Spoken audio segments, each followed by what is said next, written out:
నమస్తే, welcome to new TV Telugu. దేశవ్యాప్తంగా సంచలనం కలిగించినటువంటి కేసు ఫోన్ ట్యాపింగ్ కేసు.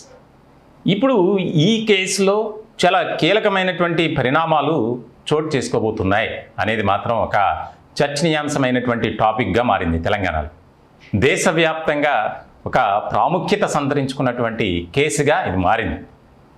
ఇలాంటి సందర్భంలో ప్రస్తుతం జరిగినటువంటి పరిణామం ఏంటంటే, ఈ కేసు ఇన్వెస్టిగేషన్ని బంజారా హిల్స్ నుంచి జూబ్లీ హిల్స్ పోలీస్ స్టేషన్కి మార్చారు. దీంట్లో మార్చడానికి ఒక ప్రధానమైనటువంటి కారణం కూడా ఉంది. ఈ వ్యవహారంలో A1, A6, A1గా ఉన్నటువంటి మాజీ IPS ఇంటెలిజెన్స్ చీఫ్గా పనిచేసినటువంటి ప్రభాకర్ రావు, A6గా ఉన్నటువంటి శ్రవణ్ రావు, ఆయన హైదరాబాద్లో ఒక శాటిలైట్ ఛానల్ MD. ఈ ఇద్దరు కూడా విదేశాల్లో ఉన్నారు. ఇప్పటికే నాంపల్లి కోర్టులో అరెస్టు వారెంట్కి సంబంధించి పోలీసులు ఒక పిటిషన్ వేశారు. దానికి సంబంధించి పోలీసులు ఏదైతే అంశాన్ని అవనెత్తారో, ప్రతిపాదించారో దానికి ఏకీభవిస్తూ అరెస్ట్ వారెంట్ కూడా ఇష్యూ చేసింది. మరికొద్ది రోజుల్లోనే ఈ ఇద్దరిని అరెస్ట్ చేయబోతున్నారు అనేది ప్రధానంగా వినిపిస్తుంది. ఇలాంటి సందర్భంలో బంజారా హిల్స్లో జరిగినటువంటి పరిణామాలు మనకు తెలుసు. ఇప్పటికే దాదాపు 250 మంది పోలీసులను విచారించారు. వారి దగ్గర నుంచి స్టేట్మెంట్లు కూడా తీసుకున్నారు.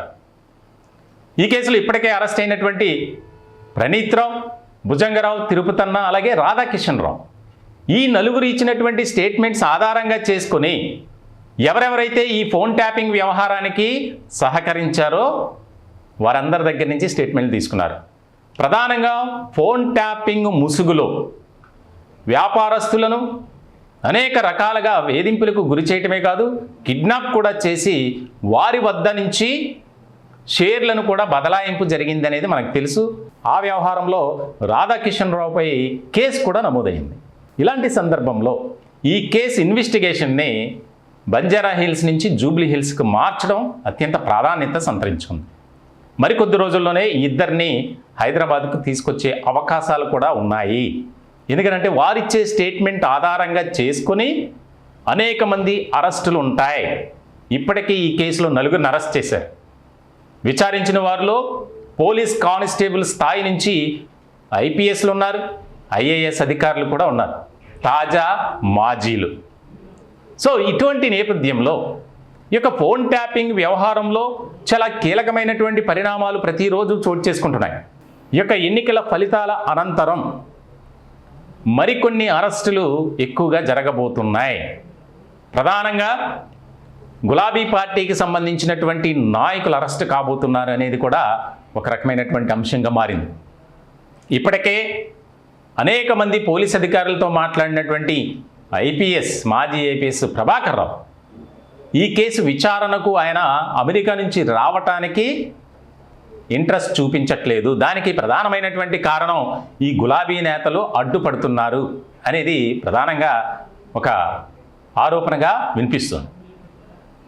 ఇటువంటి క్రమంలో ఇప్పుడు ఈ కేసుని ఇన్వెస్టిగేషన్ పర్పస్ మార్చడం అనేది కూడా అత్యంత ప్రాధాన్యత సంతరించుకుంది. ఎందుకంటే బంజారా హిల్స్ పోలీస్ స్టేషన్లో అన్ని సౌకర్యాలు లేకపోవటం, అలాగే అక్కడ రోడ్డు పక్కనే పోలీస్ స్టేషన్ ఉండటం, మీడియా తాకిడి, జనరల్ పబ్లిక్ కూడా ఎక్కువగా రావడం అనేది ఇబ్బందికరంగా మారింది. ఇన్వెస్టిగేషన్కి కాస్త అడ్డుగా ఉంది అనేది ఎప్పటి నుంచో పోలీస్ అధికారులు చెప్తున్నారు. దీనికి సంబంధించి DGP నుంచి కూడా అనుమతి రావటం, కోర్టు అనుమతి తీసుకోవడం కూడా జరిగింది. మొత్తానికి మరికొద్ది రోజుల్లోనే A1గా ఉన్నటువంటి మాజీ IPS ప్రభాకర్ రావు, A6గా ఉన్నటువంటి శ్రవణ్ రావు, ఈ ఇద్దరిని కూడా విచారిస్తే ఖచ్చితంగా విచారిస్తారు. ఎన్నో అంశాలు బయటకు వస్తాయి. అసలు ఈ వ్యవహారంలో ఇప్పటికే కొంతమంది పేర్లు ప్రధానంగా వినిపించాయి. BRS పార్టీలో నెంబర్ 1, 2, 3, 4 పొజిషన్లో ఉన్నటువంటి నాయకుల పేర్లు కూడా బయటకు వచ్చాయి. ఎవరైతే స్టేట్మెంట్లు ఇచ్చారో వారంతా.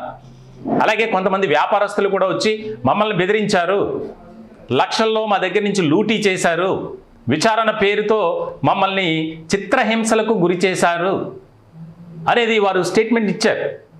ఇలాంటి సందర్భంలో ఇది చాలా ముఖ్యమైనటువంటి పరిణామంగా మారబోతుంది.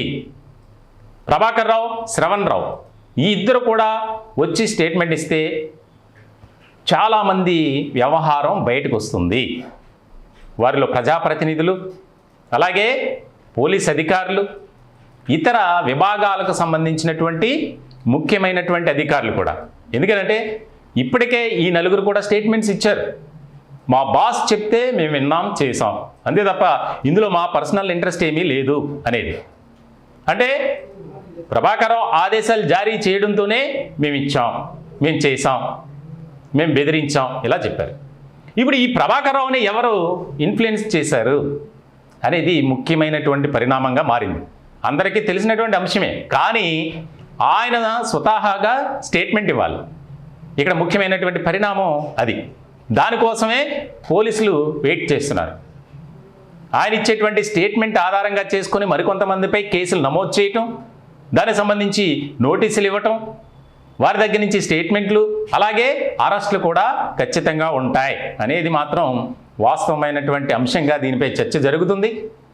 ఈ పార్లమెంట్ ఎన్నికల ఫలితాల అనంతరం ఫోన్ ట్యాపింగ్ వ్యవహారంలో చాలా కీలకమైనటువంటి పరిణామాలు చోటు చేసుకోబోతున్నాయి అనడంలో ఎలాంటి సందేహమే లేదు.